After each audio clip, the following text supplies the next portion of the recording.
So here's what's up. I recently got diagnosed with tongue cancer, and my wife doesn't know anything about it. But it's not that I don't want to tell her because I don't want to hurt her feelings. I'm not afraid of that. It's just I don't want the pressure of trying to get treatment and stuff like that. So, I think the doctor said like 6 months to live. And I'm 68 years old, so I've lived a long, good life. I've pursued my intellectual knowledge as an engineer, and I have kids and a great wife. It's been a good life. I just don't think that my family needs me here anymore. I think I've been here long enough. Like I said, I'm 68. The average lifespan is like 70 maybe, I don't know, but I think I've reached that and I think I'm good. I just think that my family would be better off if I wasn't here. So with that, I don't want to go for any treatment. Like I said, I think I'm just gonna off myself, if you will. I don't know, I'm kind of just waiting for that last big argument with me and my wife to kind of like set me off, and then I'll just get in the car and drive it into something. I mean, it's a piece of poop anyways. It's not like I need the car, and I won't need it once I'm gone anyways. So that's kind of what I'm thinking. I think I'm just gonna get in the car and crash it into a telephone pole, and hopefully that works. My husband hasn't been acting himself lately. He's really depressed. I'm really worried about him. He hasn't been acting happy. Hasn't been pursuing the pleasures of the intellectual virtue from the rational faculty and reason proper. In the imagination, he used to be so creative when he went to the garage. He used to fix everything for me. He used to fix his car, do what engineers do, I think it's because he's retired and doesn't pursue his talents anymore. Nothing I do to try and make him happy works. I'm going to ask him what's wrong when I see him next. Why haven't you been spending time with me or our kids? You've been gone most hours of the day. What are you hiding? Just leave me alone. I have the right to do what I want when I want without your permission. You never even talk to me anymore, and you always seem detached and depressed. Maybe I can help you with whatever is wrong. Or maybe I'm just doing what makes me happy and you're the wrong. Maybe I'm happier when I'm away from you. Please, all I want to know is that you're okay and that you are actually happy. I'm not trying to infringe on your privacy or your rights. Well, I already said that I'm fine, and I just need some time to myself. I'm going for a drive. Where are you going? Don't worry about it.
Hello, Mr. DeAndre, physician.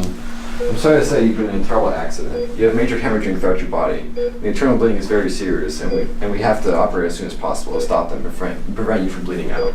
No, I don't want the surgery. I just want to be left here to die alone. Sir, if you don't have this operation, you'll slowly bleed into your lungs and suffocate. You'll die in agony. I understand what I'm doing. I'm fully coherent. I still don't want the surgery, though. I've made peace with my death so far, and if you don't want me to die slowly, you could just kill me quickly now. I'm sorry, but I cannot ethically or morally cooperate in your effort to commit suicide. Well, if you won't help me die, then you should just leave me alone. If you try to interfere with what I want, then you'll be interfering with my natural rights, and I'm not doing any harm to anyone, so I think you should just let me die. If I leave you to your death, I'd be violating my Hippocratic oath to strive to be a person of goodwill, high moral character, and impeccable conduct. If I let you die, I'd also violate the oath to always act in the best interest of my patient and never allow personal reward to impact my judgment, and to always have the highest respect for human life, as well as remembering that it is wrong to terminate life in certain circumstances. And my own personal judgment that I have from talking to you, it would be wrong to allow or assist you to kill yourself when you still have a possibility of a life in the future. I don't have a future. I've been diagnosed with tongue cancer, and it's a terminal sentence, so I've thought my life over, and I've decided that this is what I want. Well, I understand your hopelessness that you must feel, but I must live in accordance with my duty. If I would assist you in your death, I would be acting against my duty, and now I have reverence for moral law. I'm sorry, I can't do what you want, but I shall let someone more qualified in these situations than myself to handle your case.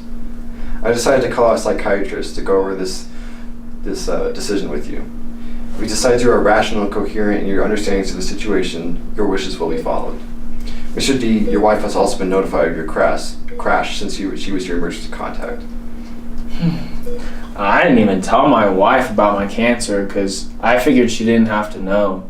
You know, she'll try to force me to get the operation and go to treatment, and she's just gonna make me unhappy throughout my final days, and I don't want that.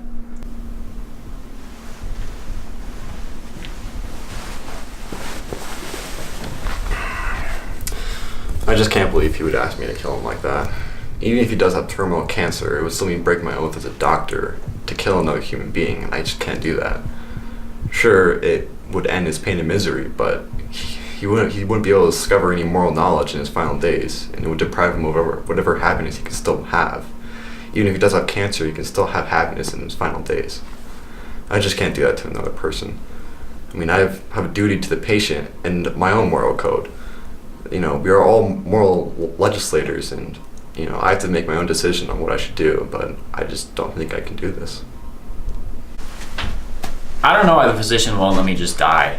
Like, I don't get it. It's so annoying because I thought doctors were supposed to help you with your wishes, and like, I feel like it's my moral right to just want to die, and the physician won't let me do that. I think he's violating my natural rights, and I don't know, something has to be done about this. Dear heavens, another doctor. Come in. All right, son. Got good news for you. You got hemorrhoids.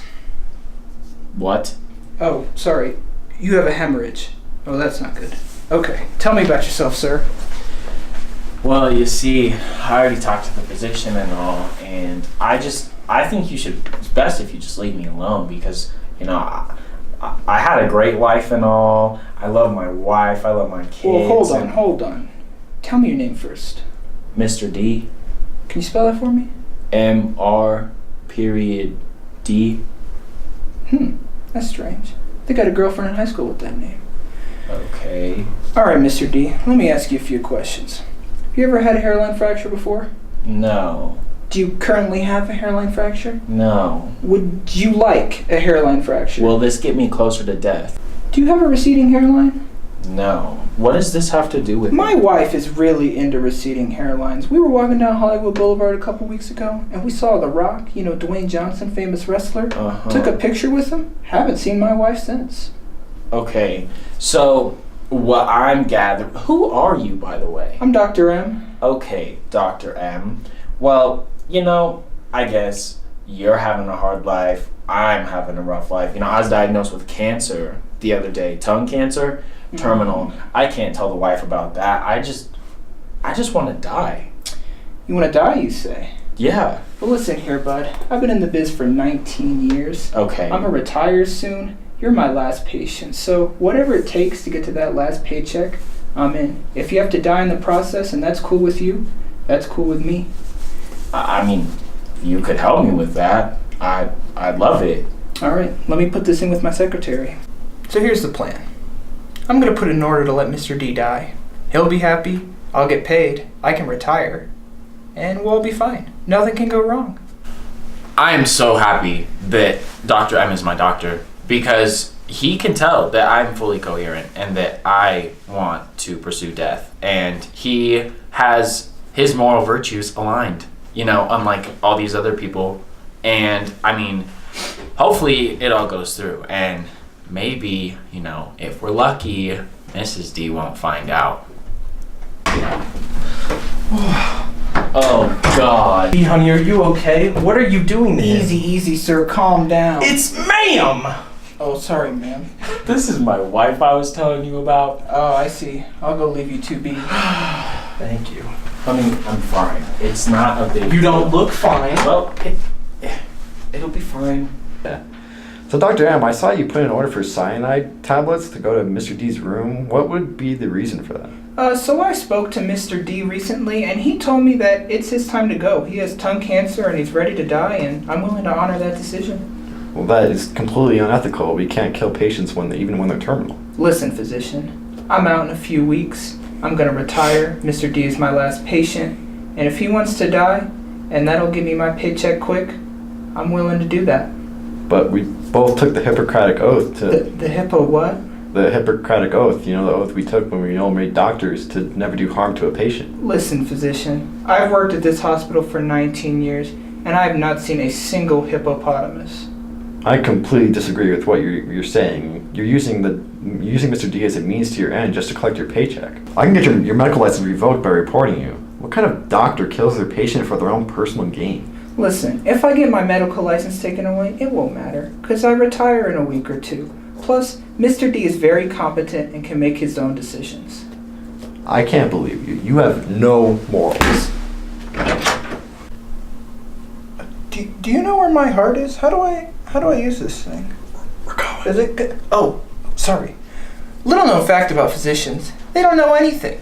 Have you seen all those books they read? Do you think they really read all those books? No. Nobody reads that much. The physician told me about your cancer and suicide attempts. Well, what do you want? Did you come here to tell me that you told me so, or that you knew this whole time what was wrong? Or did you come here to convince me that I need to get the operation? I just want to know why you never told me.